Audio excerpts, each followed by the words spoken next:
Welcome to my channel. Today I'm going to be talking about Fyodor Dostoevsky's The Idiot. This is my third Dostoevsky novel. Previously I've read both Crime and Punishment and Demons.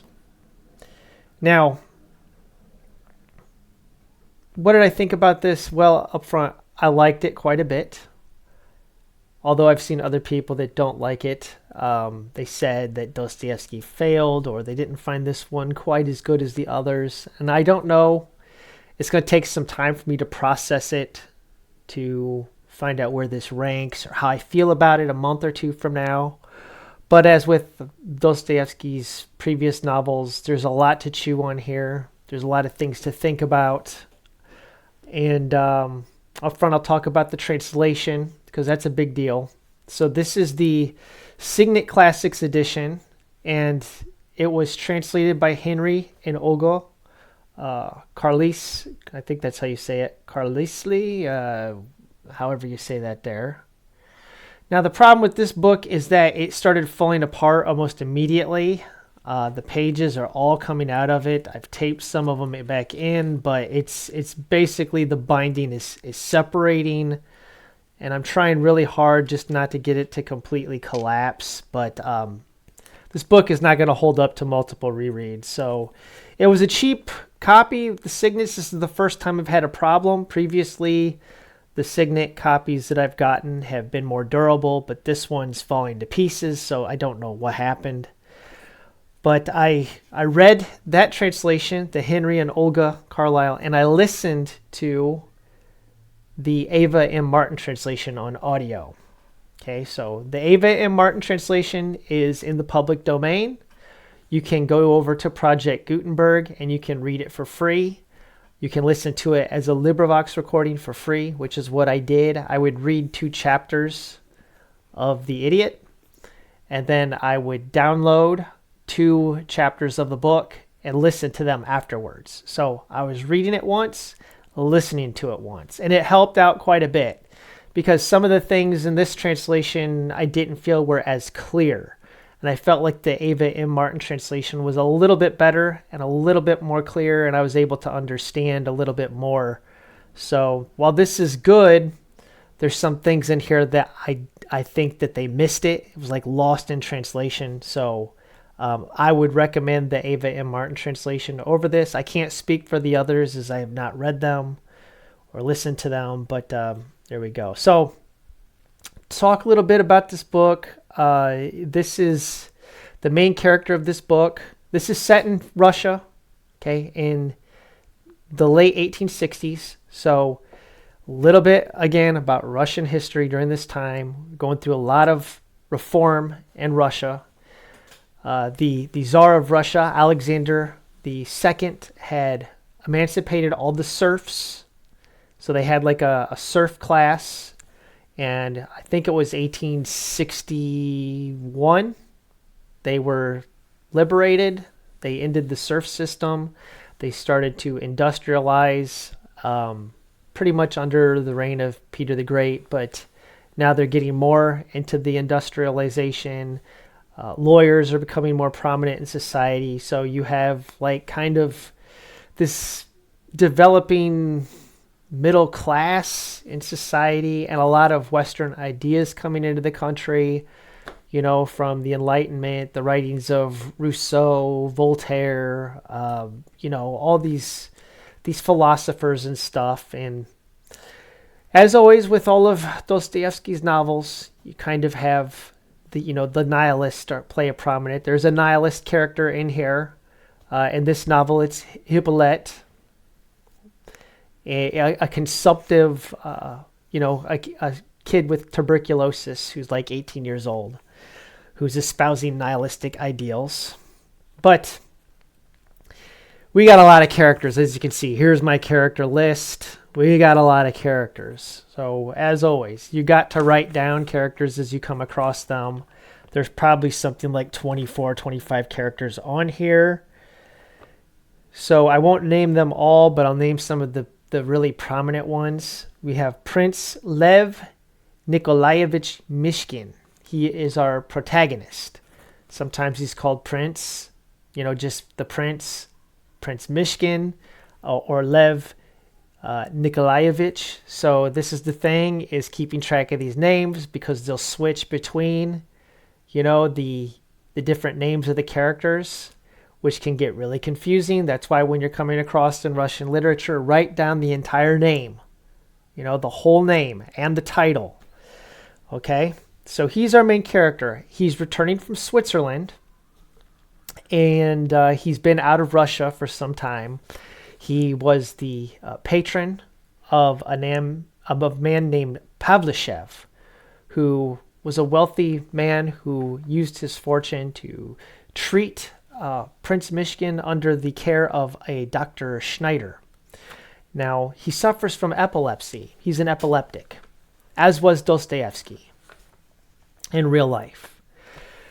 And he's kind of doesn't have the ability to, well, let me say, what would I say about him? He's a guileless character. There's nothing false in him at all. He speaks his mind.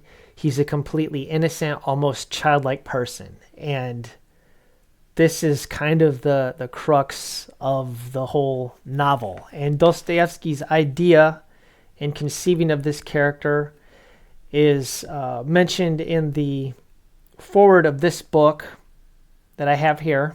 Dostoevsky writes, and I quote, "The idea of the novel is an old and favorite one of mine, but such a hard one that for a long time I didn't dare to take it up. And if I had taken it up now, then absolutely because I was in a nearly desperate situation. The main idea of the novel is to portray a positively beautiful person. There's nothing more difficult than this in the whole world, and especially now. All the writers, and not just ours, but even all the European ones, who ever understood the depiction of a positively beautiful person, always had to pass. Because it's a measureless task. The beautiful is an ideal, and the ideal, both ours and that of civilized Europe, is far from having been achieved. There's only one positively beautiful person in the world, Christ. So that the appearance of this measurably infinite beautiful person is in fact, of course, an infinite miracle.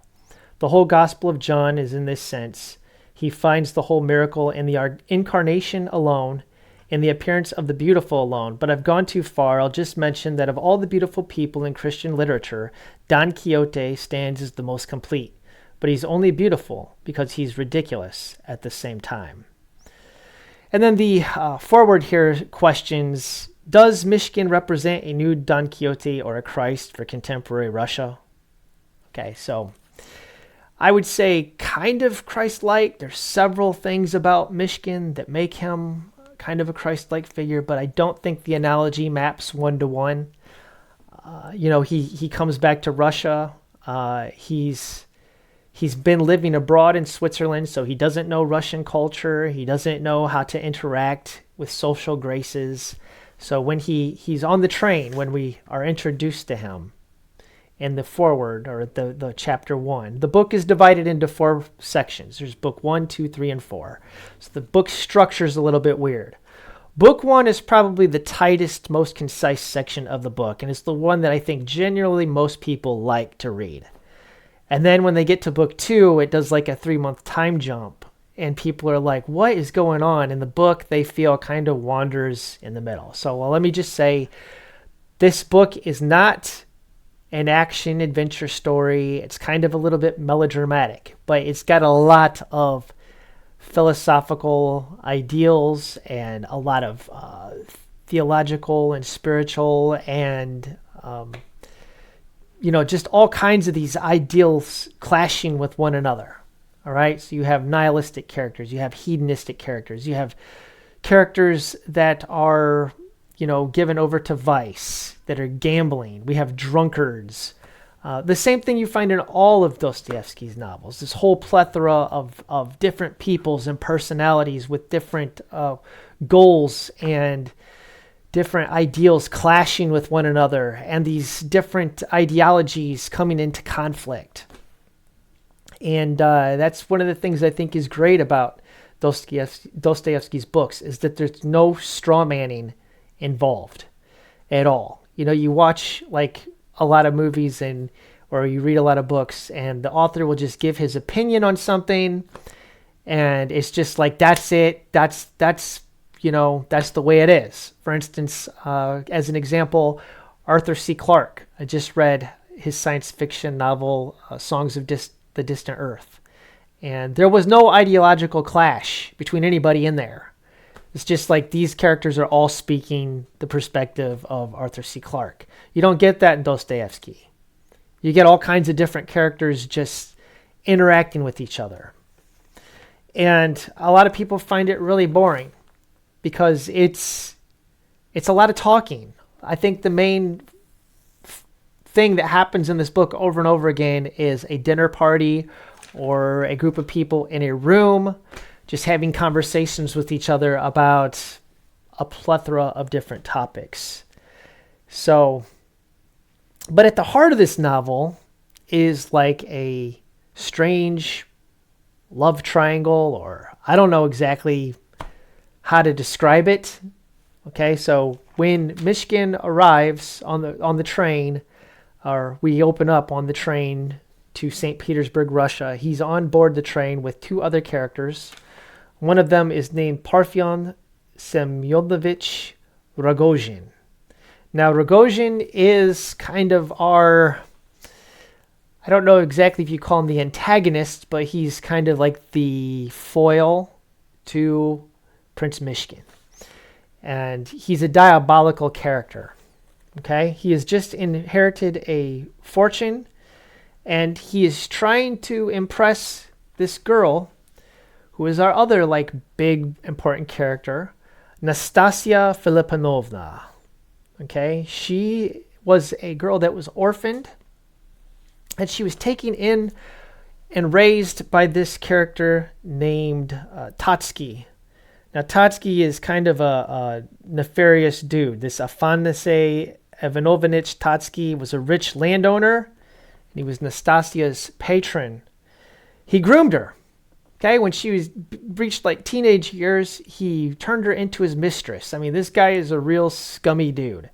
And what he's trying to do is he no longer wants her because she's more trouble than she's worth, because she's become an independently minded woman and she's not putting up with his crap anymore. So he is trying to marry her off to this character named Garvil Ardalanovich. It's also known as Ganya. All right? So he's trying to marry her off to this Ganya character, who is, boy, he's kind of just described as an ordinary dude. Just kind of a regular guy. Okay? And he's got ambitions, but I don't know, he's probably the character that most reminds me of myself. Okay, in the novel, if I'm being honest, just more practical, not really flashy, just kind of a boring person that doesn't really stand out and is described as completely ordinary, just quite boring. And trying to picture this Nastasia Filiponovna married to this dude, there's no way. Okay, and I'll say that this was one of Marilyn Monroe's favorite novels. She loved this book, and I think she would have been a great Nastasia Filiponovna if this was ever made into an American movie. Marilyn Monroe would have been great for the part, because this woman is used. All the men, they all desire her for her beauty, and they all just want to take from her. So she's a very sympathetic character, but at the same time, I don't know if she's crazy, if she's gone mad. She knows what she has. She knows how to manipulate and control people. And I think she's got a little bit of self-loathing, as if she because she was abused by Totsky, who did what he did with her.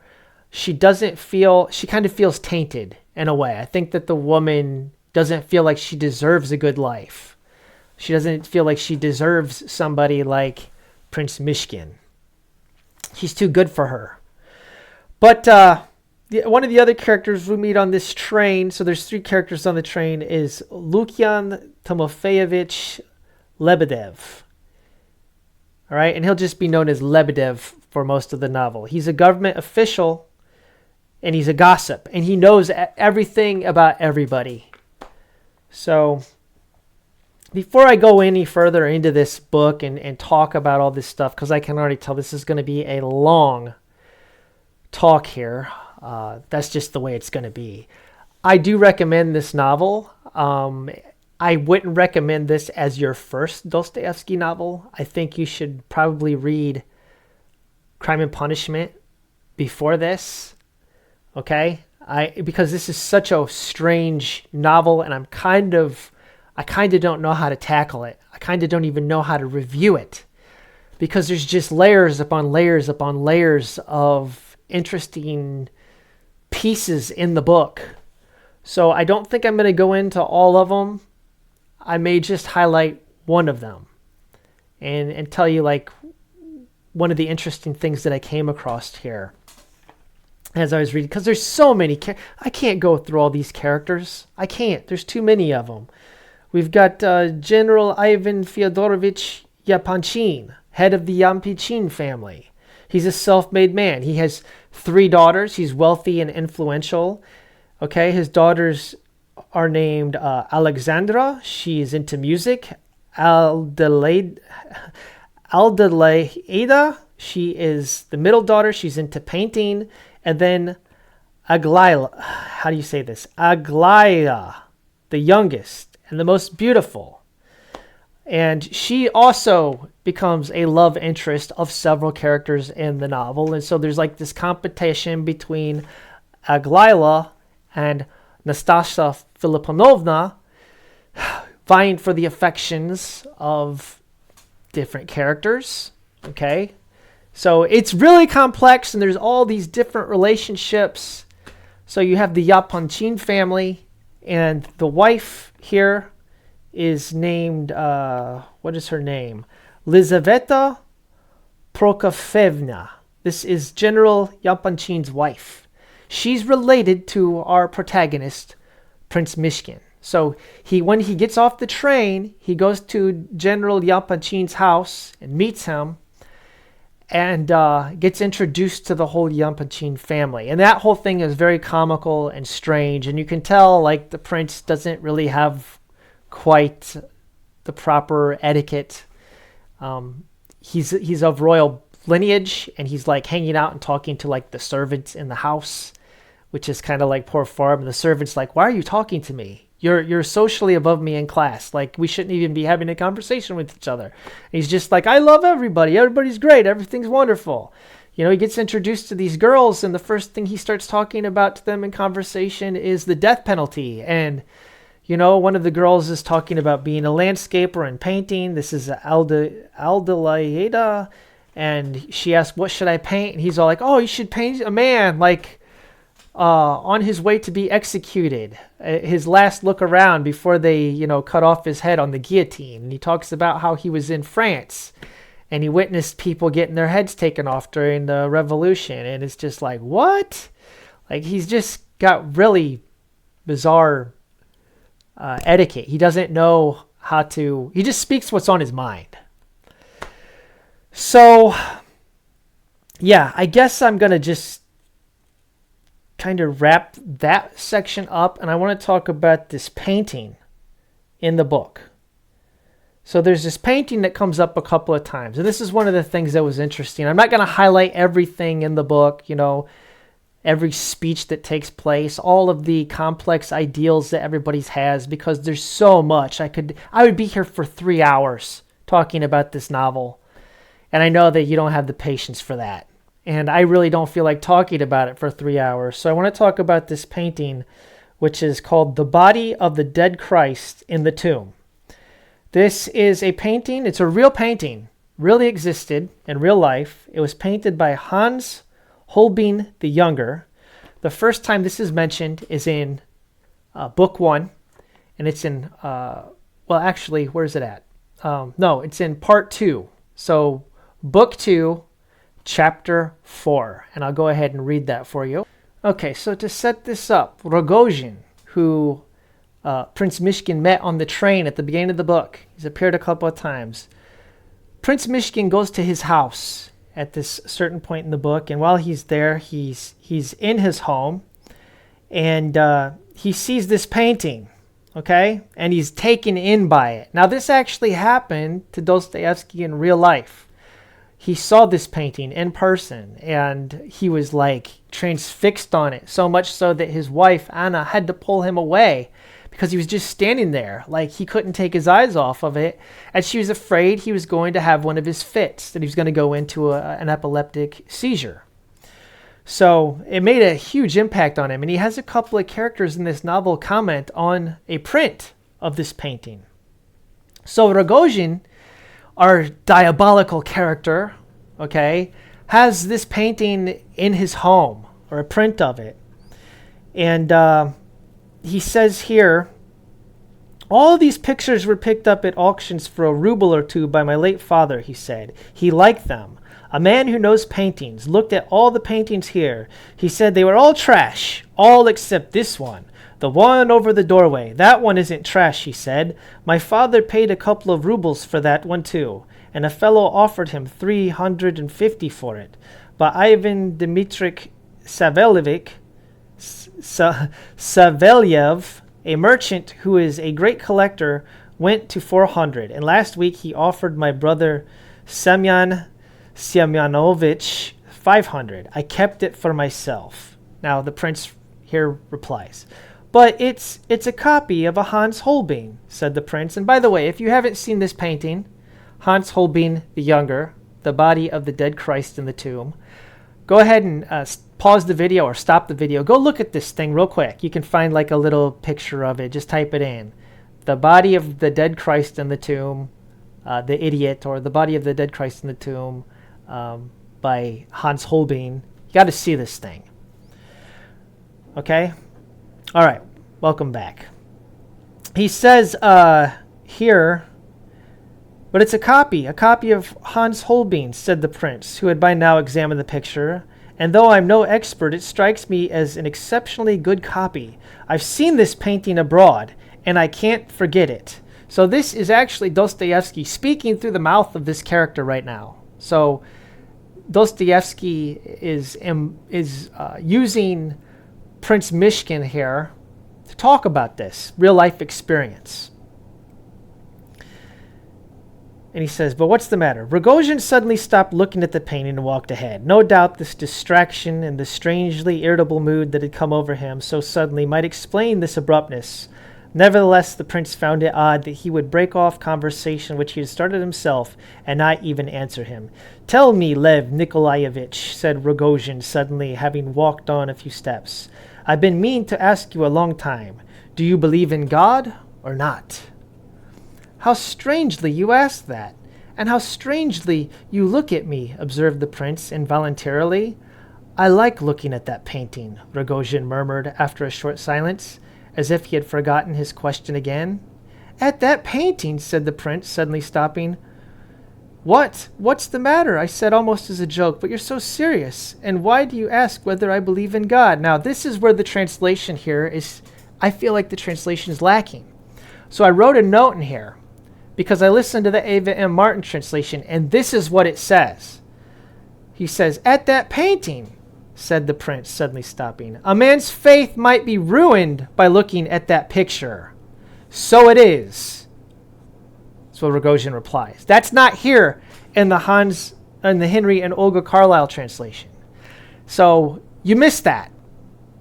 So we're talking about staring at this painting of the dead Christ who, I mean, he looks dead. If you look at it, it looks like a rotting corpse.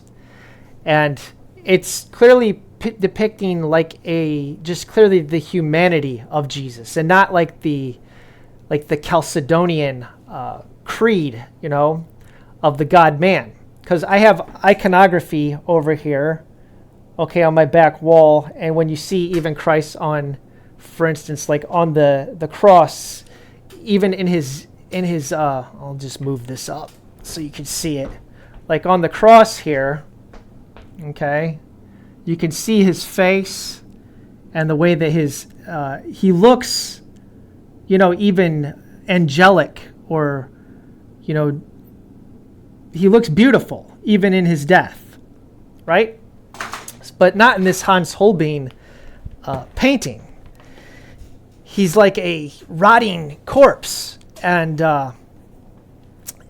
basically, Prince Myshkin is saying that by looking at this painting, like, you could become an atheist.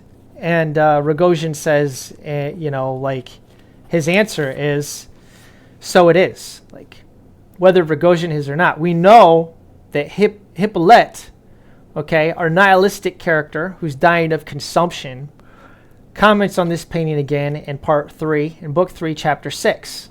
So Hippolyte, he goes into this big, long speech that goes on for pages and pages and pages and pages. And at one point, he talks about being consumptive and laying in his bed in his room and seeing Rogozhin come in. But Rogozhin couldn't have come into the room because the door was locked. So this is one of the things Dostoevsky does. Is this a supernatural event? So we have 3 things that happen here before we get to talking about the painting.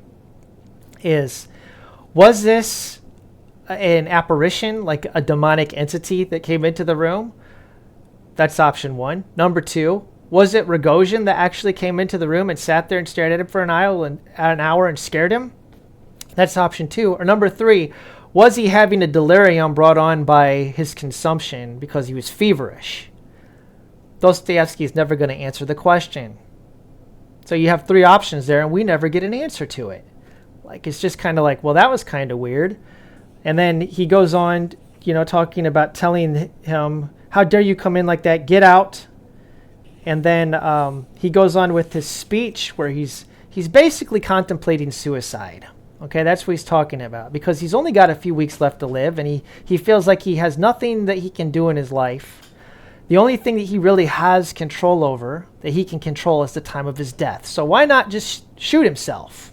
Why not just take his own life? And he's giving this big, long speech about it. And in the midst of this speech, he brings up the Hans Holbein painting that he saw at Rogozhin's house. So here he says that when I got up to lock the door behind him, suddenly I remembered a painting I had seen at Rogozhin's, in one of the gloomiest rooms in his house over the doorway. He pointed it out to me himself as we passed through.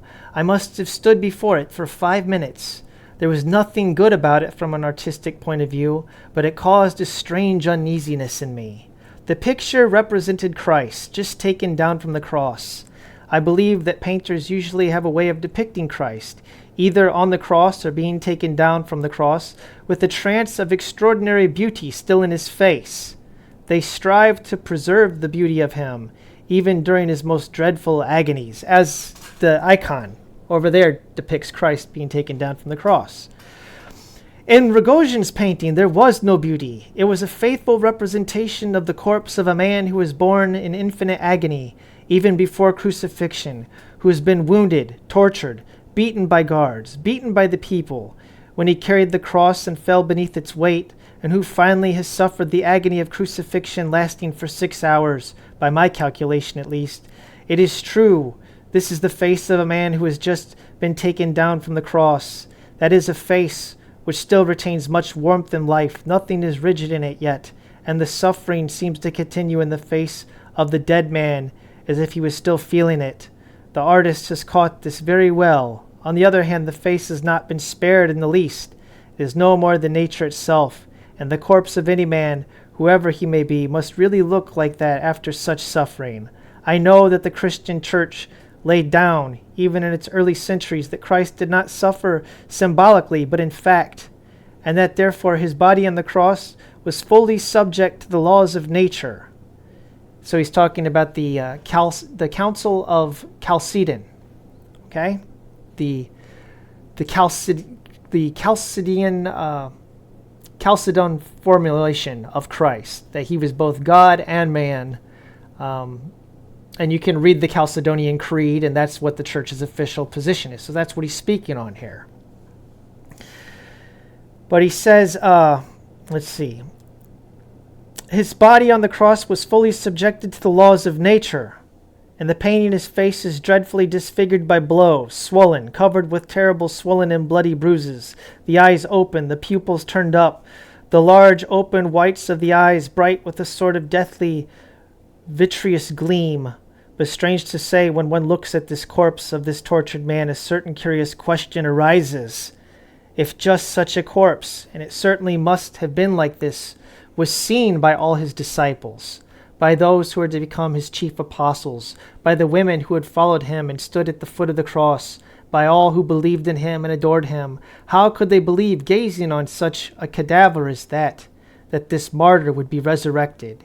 Here one cannot help thinking that if death is so terrible and the laws of nature so powerful, then how can they be overcome? How can they be overcome when even he did not vanquish them? He who conquered nature in his lifetime, and whom nature obeyed, who cried, Talitha cumi, and the maiden arose, who cried, Lazarus, come forth, and the dead man rose. So this is interesting because if you read Crime and Punishment, the resurrection of Lazarus is also a very big deal, okay, as we got depicted right there, the resurrection of Lazarus. So he's talking about this. And by the way, this is the icon of Christ descending into Hades, and he's lifting up Adam out of the tomb. So, yeah, he's questioning all of this because of this Hans Hobein painting. And he says, let's see. As one looks at the painting, one conceives of nature in the form of some huge, implacable, dumb beast, or to be much more exact, though it may seem strange, in the form of some huge machine of the latest design, which deaf and unfeeling has senselessly seized, crushed, and swallowed up a great and priceless being, a being worth all of nature and its laws, all the earth, which was perhaps created solely for the advent of that being. That picture expresses the notion of a dark, insolent, and stupidly eternal force to which everything is subject, and it conveys this to us unconsciously. So what's that force that he's talking about? It's death. Death. So the people surrounding the dead man, none of whom is in the picture, must have felt terrible anguish and dismay on that evening, which crushed all their hopes at once and almost their belief. They must have parted in the most awful terror, though each carried away with him a tremendous thought, which could never be taken away from him. And if on the eve of the crucifixion the teacher could have seen his own image as he would be, would he then have mounted that cross and died as he did? The question, too, comes involuntarily to mind as one looks at the picture. And he goes on and on and on, but the point is this Hippolyte is an atheist. Okay? He's a nihilist. Now, well, he's not really an atheist. I would describe him more as an agnostic. Okay? We have true atheists in other Dostoevsky novels, but Hippolyte is basically questioning, it's what we call the theodicy. Okay, like how do you make sense of suffering, right? Like Dostoevsky's using this to talk about the problem of evil. This thing like, how can God allow these horrible things to happen? And if he allows them to happen, then he must just not even care. You know, this is kind of the deist view, that God is the clockmaker who just winds up the clock and then leaves it to its own devices. That's kind of Hippolyte's attitude on the whole thing. So you have all these different perspectives, but he uses this painting as an object that affected him in his life, and he has two different characters comment on him. One, Prince Myshkin, who is a man of faith, and another one, Hippolyte. They both view the painting, it disturbs both of them, and they both comment on it in very different ways. I'm not going to go on with the rest of Hippolyte's speech, because like I said, it goes on forever. But that's one of my observations. My final observation that I'll go on here was in part 4 of the book. And it's a part that all of my Roman Catholic friends out there will be deeply offended by, in which our Prince Myshkin, the first time that he exhibits any type of passion at all, because he's a passionless character through most of the book, is when this subject of Roman Catholicism is brought up, and he goes into a tirade, like ripping into the Roman Catholic Church. And this is, again, Book 4, Chapter 7. And he says here, let's see.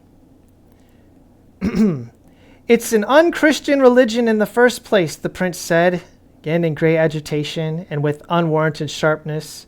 That's in the first place. Secondly, Roman Catholicism is even worse than atheism. That's my opinion. Yes, that's my opinion. Atheism only preaches nullity, but Catholicism goes further. It preaches a distorted Christ. A Christ is calumniated and defamed, the opposite of Christ. It preaches the Antichrist. I swear it does. I assure you it does.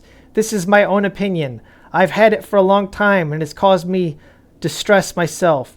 Roman Catholicism believes the church cannot remain on earth without universal temporal power and cries out, "Non possumus!" In my opinion, Roman Catholicism is not even a religion, but very definitely the continuation of the Holy Roman Empire, and everything in it is subservient to that idea. Beginning with faith, the Pope usurped the earth, an earthly throne, and took up the sword, and since then everything has been going on that way, except that to the sword they have added craft, deceit, fanaticism, superstition, villainy. They have trifled with the most sacred and truthful, the purest and most ardent feelings of the people. They have bartered everything for money, for base earthly power. And isn't that the teaching of the Antichrist?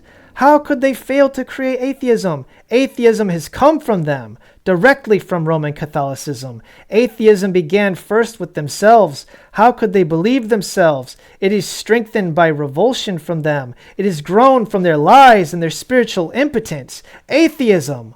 Amongst us, only exceptional classes of people don't believe. Those, as Yevgeny Pavlovich put it so splendidly the other day, who have lost their roots. But there, in Europe, awesome masses of the people themselves are beginning to lose their faith, first from darkness and lies, and now from fanaticism, from hatred of the church and Christianity. So, yeah, and he goes on, and they're basically like, bro, you're completely out of line. Like, you've lost your mind. Like, shh, you can't talk like that. So he offends. He has passion.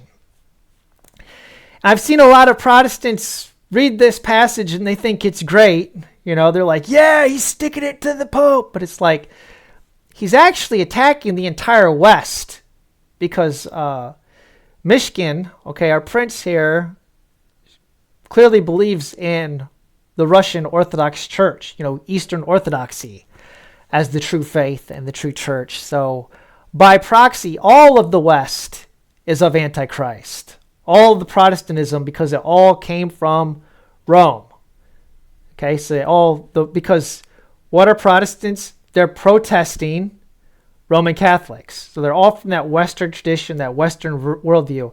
Only except of the Pope having worldly temporal power and being the, you know, infallibly, the Pope, you know, like is infallible. Each man unto himself is infallible. And a lot of the ideals of the Enlightenment, you know, they spawned the Reformation. They trickled down so that you have like this completely rationalistic approach to faith and scholasticism, and it's lost the heart.